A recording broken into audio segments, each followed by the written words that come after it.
네, 하나님의 말씀은 빌립보서 2장 12절로 18절 말씀이 되겠습니다.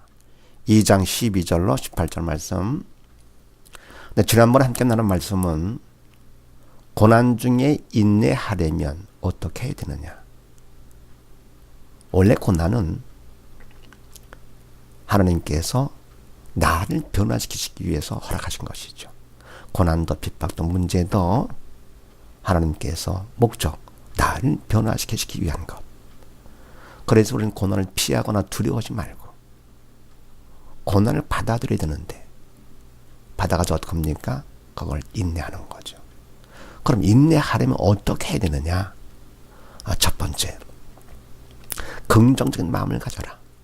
그러니까 하나님께서 허락하셨다는 그런 생각을 하면서 내 자신 낮춰 겸손해야 된다. 긍정적인 마음으로 겸손해야 되고, 두 번째는요, 겸손하되 예수의 마음을 본받아라. 그러나 낮아지면 얼마든지 인내할 수가 있다, 그런 얘기죠. 바로 예수님의 마음, 겸손의 극치라 그랬습니다. 그래서 우리가 어떤 어려움을 당한다 하더라도 주님의 겸손을 배운다면 인내하지 못할 것이 없는 거죠. 그래서 고난 중에 인내하려면 하나님의 허락하심을 생각하면서 긍정적인 마음으로 겸손해야 되고, 그리고 겸손하되 예수님의 마음을 본받아서 낮아지면 되는데, 그렇게 하면 내가 낮아지면 낮아진 것만큼 하나님께서 영광 받으시고 그만큼 나를 높여주신다 그랬습니다. 그래서 우리가 고난을 당했을 때 받아들이고 인내하되 하나님을 생각하면서 주님을 생각하면서 우리가 인내하는 거죠. 자, 그럼 오늘은 무슨 말씀이냐? 오늘은 그럼 하나님께서 내가 낮아진 것만큼 높여준다 그랬는데, 그럼 높여주실 때 나는 어떻게 해야 되는가? 하나님께서 나를 높여주신다 하더라도 우리가 할 일, 그렇게 아시고 12절 말씀을 봅니다. 그러므로 나의 사랑하는 자들아, 너희가 나 있을 때뿐 아니라 더욱 지금 나 없을 때에도 항상 복종하여 두렵게 떨림으로 너의 구원을 이루라. 아멘. 그러므로 우리가 고난을 받음으로 인내해서 하나님께 높여준다. 그렇게 함으로 나의 사랑하는 사람들아, 나는 바로 바울이죠. 나의 사랑하는 사람들, 바로 예수님의 사랑을 입은 자들아, 예수를 믿는 자들아, 너희가 나 있을 때뿐 아니라 더욱 지금 나 없을 때에도, 지금 바울은 로마 감옥에 갇혀 있죠. 지금 빌립보 교인들과 함께 있지는 못합니다. 지금 나 없을 때라도 있을 때뿐만이 아니라 없을 때에도 할 일이 있다. 항상 복종하여 두렵고 떨림으로 너희 구원을 이루라. 아멘. 해서 바로 믿음의 사람들 하나님께 높여주십니다. 그럼 높여준다 하더라도 우리가 항상 할 것, 웃사람이 있거나 없거나 사람이 보거나 안 보거나, 더 나가서 뭡니까? 하나님께서 나를 높여주시거나 아니거나 그런 여건과 환경의 변화에 따라서 변질되지 말고 항상 할 것 복종하는 겁니다. 그래서 목적은 바로 뭡니까? 두렵고 떨림으로 목적, 너의 구원을 이루라. 아멘. 원래 뭡니까? 항상 복종하는 것도 하나님께서 하시고요, 구원도 하나님께서 이루시는 것이죠. 그런데 하나님은 환경 또 여건에 제한받는 분이 아니시죠. 그래서 하나님 따라서 우리가 믿음 안에서 하나님이 나를 높여주신다 하더라도 거기에 따라서 변질되지 말고 항상 복종, 성령의 인도 따라서, 그래서 결국은 구원을 이루는 자가 되라, 그런 얘기죠. 그러면서 13절 말씀, 너희 안에서 행하시는 이는 하나님이시니 자기 기쁘신 뜻을 위하여 너희로 소원을 두고 행하게 하시나니. 아멘. 너희 안에서 행하시는 이는 누구십니까? 하나님이시죠. 뭘 행하십니까? 항상 복종하게 하여서 구원을 이루시는 것이 하나님이시지요. 그런데 하나님께서 그냥 하시는 것이 아니라 자기의 기쁘신 뜻을 위하여 너희로 소원을 두고 행하게 하시나니. 아멘. 하나님의 기쁘신 뜻이 바로 뭡니까? 그분의 기쁘신 뜻은 오직 한 가지, 우리가 죽지 않고 사는 거지요. 를 위해서 너희로 소원을 두고 어떤 소원입니까? 육적인 소원이 아니죠. 바로 영적인 우리가 죽지 않고 사는 거. 그러니까 항상 복종해서 구원을 이루는 거. 구원의 소원을 갖고 행하게 하시나니 우리가 성의를 보이게 하는 거죠. 행하게 우리가 성의를 보여야 됩니다. 인간적인 성의를 보여. 그럴 때 하나님께서 내가 충성한 것만큼 내가 믿음을 주시면서 그만큼 하나님께서 우리 안에서 행해 주시는 것이죠. 항상 복종하게 해 주시고 더불어 구원을 이루어 주신다. 이러면서 그 다음에 14절 말씀, 모든 일을 원망과 시비가 없이 하라. 아멘.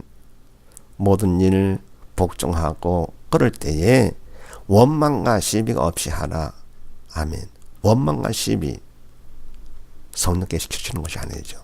사단에 시키는 것. 그래서 사단의 도구로 쓰임받아서 내가 행하지 않도록 하라 그런 얘기죠. 그리고 성령께서 행하시는 대로 하는 뜻대로 성령님이 행하시도록 하라 그런 얘기입니다. 주체는 내가 아니고 성령님이 주체가 되도록 복종을 한다 하더라도 항상 복종한다 하더라도 들어가 떨림으로 복종하며 구원을 이루는 일을 위해서 한다 하더라도 내가 주체가 되지 말고 오직 성령의 도구로 쓰임받는 자가 되거라. 믿음 안에서. 그래서 바로 하나님이 높여준다 하더라도 첫 번째 우리는 어떻게 합니까? 구원을 위해서 항상 복종하라 그런 얘기죠. 높여준다 그래서 우쭐 대면 잘난 척하지 말고 구원을 위해서 항상 복종하라. 그 다음에 두 번째는요. 15절 말씀을 봅니다. 이는 너희가 흠이 없고 순전하여 어그러지고 거스르는 세대 가운데서 하나님의 흠없는 자녀로 세상에서 그들 가운데 빛들로 나타내며 아멘. 그럼 왜 이와 같이 성령의 도구로 쓰임받아 원망과 시비가 없이 해야 되느냐 할 것 같으면 너희가 흠이 없고 순전하여 하나님의 흠없는 자녀로 나가는 거죠. 흠 외적으로다가 티도 없고 흠이 없고 그리고 순전하여 내적으로 순수한 거죠. 이건 바로 성령의 도구로 쓰임받는 것이죠. 사단에 시키는 것이 아니죠. 사단을 위식하게 만들죠. 그래서 흠이 없어 항상 복종합니다. 외적으로. 그리고 뭡니까? 순전해서 이거 원망과 시비가 아니라 기쁨과 감사로다가 겉과 속이 똑같아. 성령의 도구로 쓰임받아. 그래서 하나님의 흠없는 자녀가 되는 것이죠. 하여서 어그러지고 거스르는 세대 가운데에서 어그러지고 마음이 편치가 않아 부정적이야. 마음이 삐뚤어지요. 그리고 거스르는 세대 어떻게 합니까? 원망 시비하고요. 불순종하고 그런 세대 가운데서 이거는 사단의 도구로 쓰임받는 것이죠. 믿음 없는 사람들. 그래서 세상에서 그들 가운데서 바로 빛들로 나타내며 뭔가 다르잖아요. 고난을 받아도 하나님께서 높여주고 잘 된다 하더라도 여건과 환경에 따라서 변질되지 아니하고 오직 나 자랑하지 않고 하나님 주님의 빛을 바라는 자가 되는 것이죠.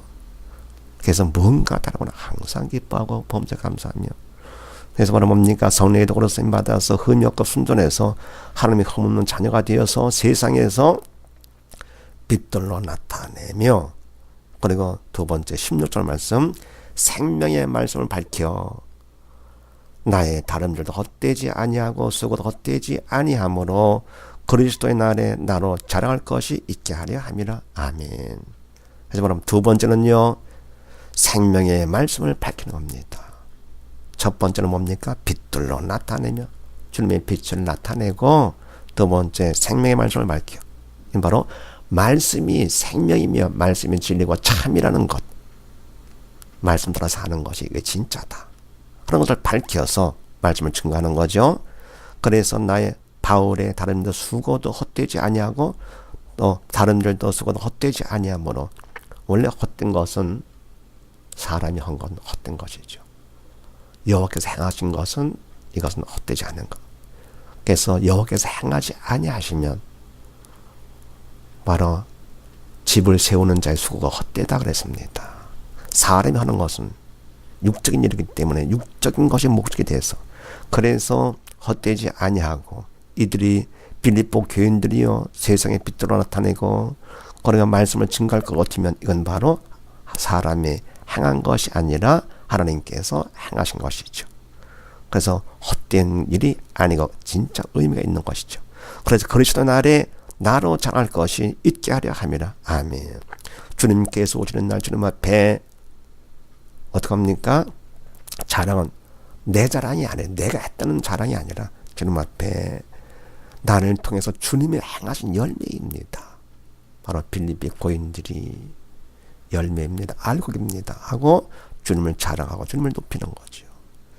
그래서 바로 빌립비 교인들이 흠이 없고 순전해서 빛으로 나타내며 생명의 말씀을 밝힐 것 같으면 그거는 바로 바울 내가 한 것이 아니라 사람이 한 것이 아니라 나를 통해서 하나님께서 성령께서 행해 주심으로 그래서 주님께서 오신 날 주님 앞에 나가서 바로 빌립보 교인들을 알곡으로 감사하면서 나를 통해서 주님이 행하신 열매입니다. 주님을 자랑하는 것이죠.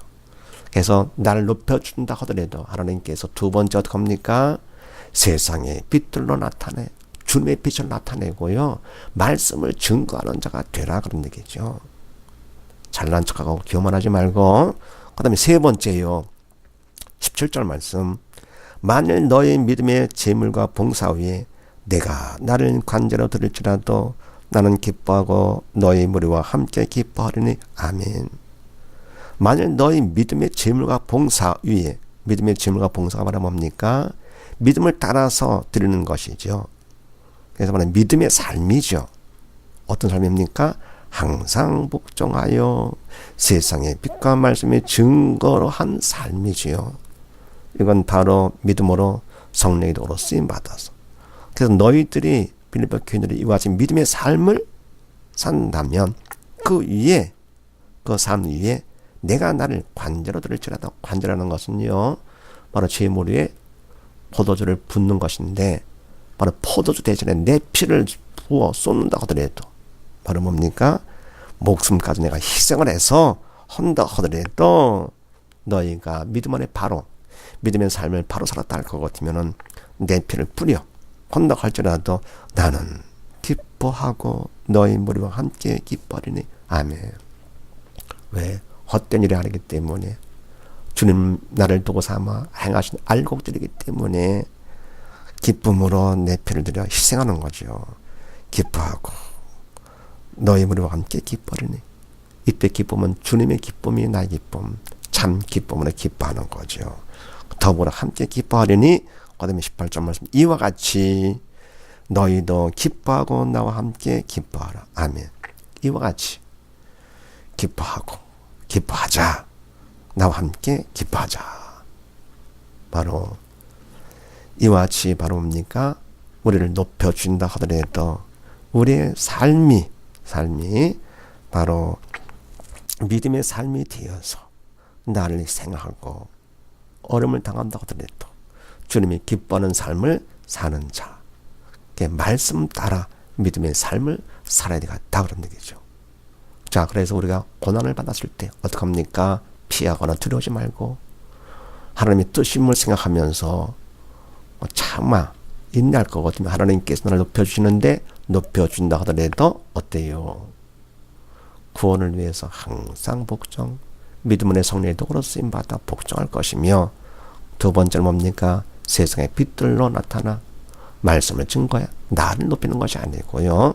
세 번째 말씀 따라서 믿음의 삶을 삶으로써 모두 다 믿음에 승리하는 우리 모두 다 되십시다. 감사합니다.